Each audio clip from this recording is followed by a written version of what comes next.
In this video, we'll take a look at the power rule for derivatives and some basic applications in terms of where you might see this. So first, let's take a look at what the power rule states. It says when you take the derivative with respect to x of x to the power of n, it's equal to n times x to the n minus 1. In other words, whatever the power is up here, we bring in front as n, and then we take one away. So I like to say we power down and take one away. Now, if there is a number in front of the x being multiplied, some coefficient, we'll just multiply those two and then still take one away. So realize that when you see this in some algebraic sentence or equation, that it has to be in this form to use. So we can solve them individually if they're separated by addition or subtraction signs, that's fine, but it has to be in the form of something times x to the power. Then we can use it quite simple. So let's take a look at some examples and we'll see the different types of forms that you may come across. So number one is straight up polynomial, and what we're going to see is we can say we're going to ddx both sides. And remember, when you ddx, we're taking the derivative with respect to x, and if you do that for y, that gives you the derivative of y with respect to x, which is dy dx, also known as y prime or f prime of x if we call it that. So here we go. We just do 3 times negative 4, so we get negative 12x, and then we power down that 3, so negative 12x squared. Minus, and then again, we're going to power down, so we get 2 times 5 is 10x, and take 1 away to the first power, so we could just say 10x. Plus, and then in this case, there is no x term with the 17, so you should know that the slope of a horizontal line, so like y equals 17, that the slope is 0, so the derivative would be 0. If not, you can put x to the 0 there and do 0 times 17 is going to be 0, so we would in fact have a 0. So other things to notice that basically a cubic becomes a quadratic becomes linear, horizontal lines become 0 in terms of finding slope. Example number 2. This is where we encounter something that's really not in the proper form, but you should recall that you can rewrite square roots as to the 1/2 power. So 5x to the 1/2 power plus, and then here 2 is the power, 3 is the root, so this is rewritten as x to the 2/3. Now we're able to take our derivative or power down and take one away. So let's take a look. dy dx equals, and we'll work from up here, we'll have 1/2 times 5, which we'll just rewrite as 5/2 x, and remember, we're going to take one away. So in this case, taking one away is taking away 2/2, or we'll be left with negative 1/2. Plus, and again, same idea, 2/3 will come in front, multiplied by 1, we can say. Take one away, we are left with negative 1/3. And we'll probably want to have this rewritten. Your teacher will want to see it that way, or if it's multiple choice, if this could be written differently. We would have 5 in the numerator. 2 is in the denominator. Remember, negative exponents can be rewritten in the denominator as a positive exponents. So that would be x to the 1/2, or we could put it back to its original form, the square root of x. Same thing here. We're going to have 2 in the numerator, 3 in the denominator. And we'd have x to the 1/3, or that would be the cube root of x. Now, a little side note here. Taking the derivative of the square root of x seems to come up quite a bit. So it's worth just knowing what the final answer is always. It's always going to be 1 over 2 root x. So we can always fall back on x to the 1/2 and doing the derivative that we just did and have 1/2 x to the negative 1/2, but it's kind of handy knowing this regularly. So when you see it, you know it. And when the chain rule comes up, we're going to modify that slightly.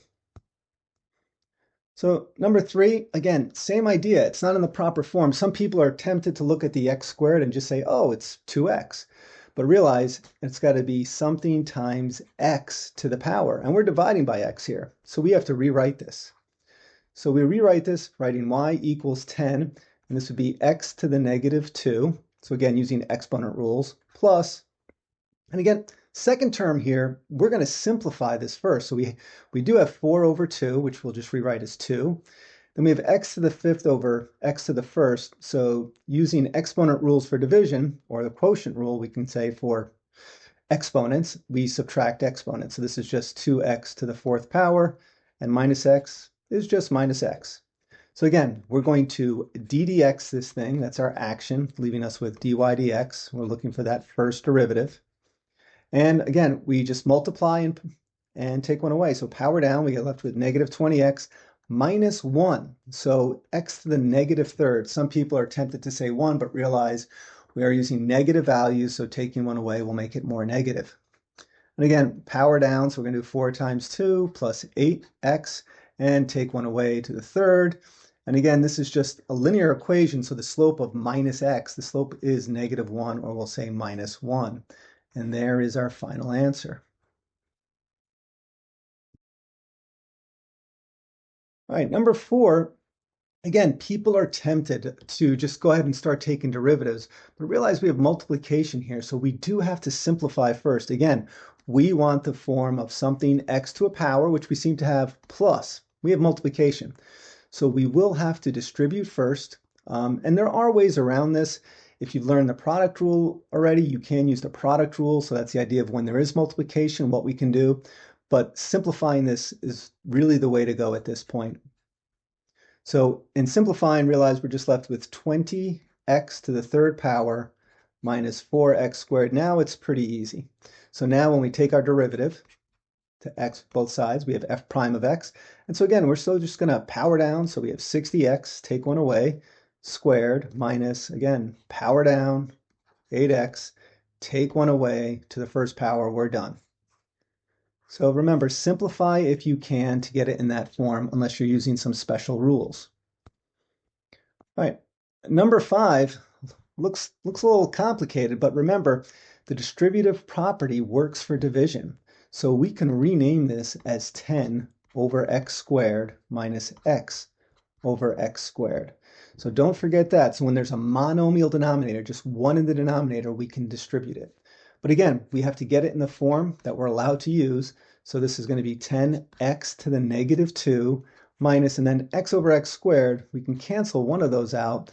Leaves us with 1 over x, or x to the negative 1. So again, take our derivative with respect to x. Same idea, nothing really changes. Power down and take 1 away. So x to the negative 3.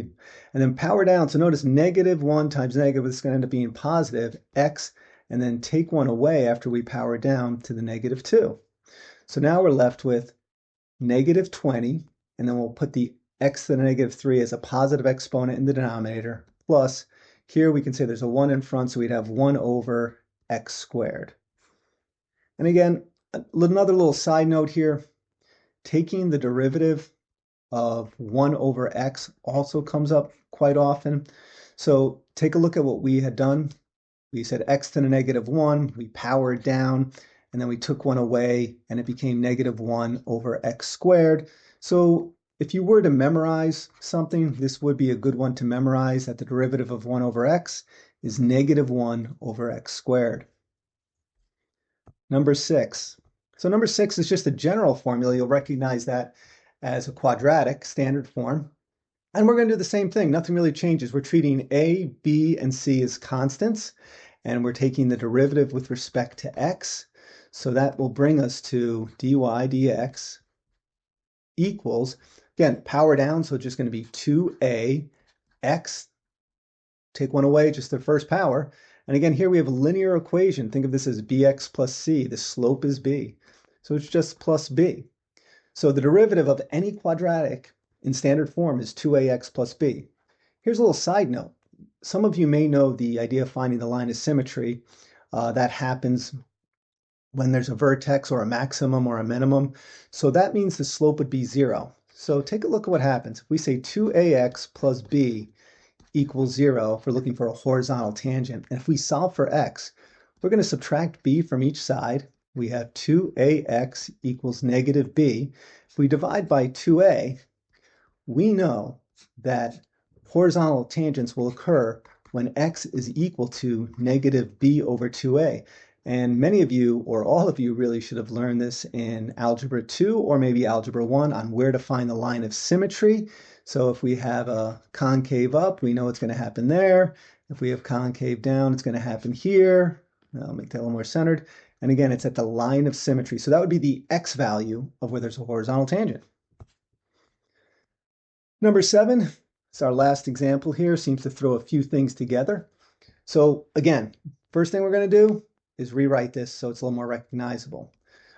If we already know the derivative of root x, we can keep it that way, but for our sake, we'll rewrite everything. So this will be x to the 1/2 plus, realize this is x to the 1/2, it's in the denominator, so we're going to rewrite this as x to the negative 1/2 plus x to the pi. Pi is just a constant, so we're okay doing that.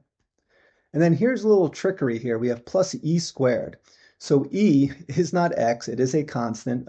You should know it's about 2.7, we'll say. So this last number is just a constant, so we'll be aware of that, and let's see what happens when we take our derivative. We ddx this thing, we have dy dx equals 1/2 x to the negative 1/2. We've seen that. We're going to bring this down, minus 1/2 x, 1 away from 1/2, negative 1/2 is negative 3/2, plus, now in this case, pi comes down, so it's pi times x, and it is to the pi minus 1. And there's nothing we can do with that. We'll just leave it pi minus 1. And then realize e squared, there's no x term, so if we were to put it here, it'd be x to the 0. If you want to add that, you can. That sometimes helps. 0 times anything is 0, so let's just go ahead and just put plus 0 there for now. So our final answer is going to be 1 over 2 x to the positive 1/2, which is root x, minus 1 over 2. And then realize we have x. Our root is 2 and our power is 3, so it's the square root of x to the third plus, and we just leave this as pi x to the pi minus 1, and we are done, and I hope that helps.